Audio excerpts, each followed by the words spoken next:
projektas kaip ir sėkmingas, vaikams patiko, jie sukūrė tai, ko mes patys nesitikėjom. Tikslas yra šį rugsėjį jau visiems penktokam įteikti po jų asmeninį mikrokompiuterį. Man jis patinka dėl to, kad gali savo idėjas realizuoti ir gali daug ką su juo nuveikti. Aš sukūriau programą su mikrobitu, kad valdyčiau planšetę.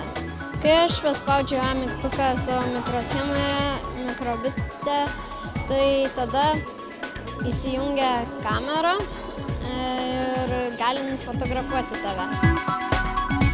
Sukūriau asmeninį projektą, tai buvo žingsniamatis.